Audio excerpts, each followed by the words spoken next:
Ben Habib also fears any shift towards a centralized command and control structure would result in the UK effectively having no independent foreign policy.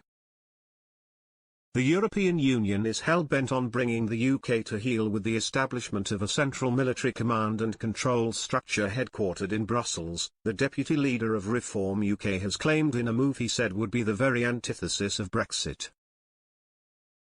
Ben Habib, who is standing for Parliament in Wellingborough, was speaking the day after the publication of a report by the Tony Blair Institute for Global Change which called for Britain to conduct with other European countries with advanced military capabilities an urgent review to identify military capabilities where Europe is overly reliant on the US. Specifically, the lengthy analysis calls for the government to explore a joint UK-EU defence capability review to identify collective asset and capability shortfalls, and the UK's potential participation in the European Defence Fund. Such a strategy, critics including Mr Habib argue, would simply pave the way for a European army, stripping away British sovereignty in the process. He told Express.co.uk, "I know precisely where Tony Blair's mind is, and he would have us under a joint command control of Brussels. That's what technological advancement and interoperability is.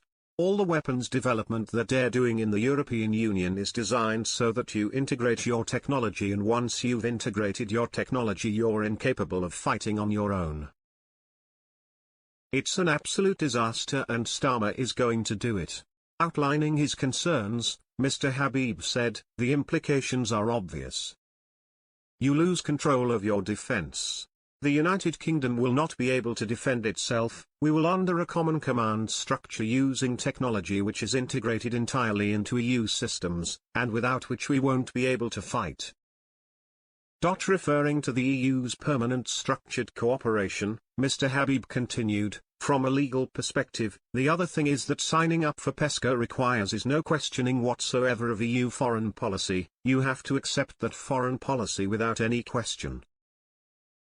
So we would become another vassal state through the back door. I mean, everything is designed to bring the United Kingdom to its knees." Emphasizing that the entire concept flies in the face of Brexit completely, Mr Habib pointed out that one of the key roles of the UK government was to defend the realm, a realm which did not include an entire continent. He added, "Frankly, it's not our bloody problem."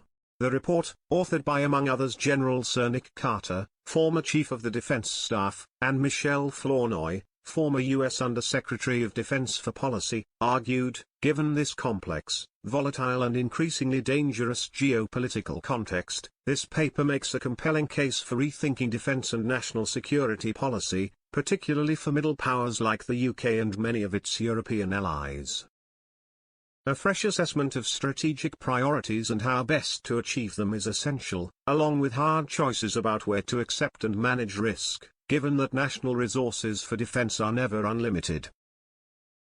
Not only did the UK need to rethink strategy, the former Labour Prime Minister's think tank said, but a more centralised approach that better integrates all of the instruments of national power is critical, together with rethinking how the public and private sectors work together to achieve national objectives.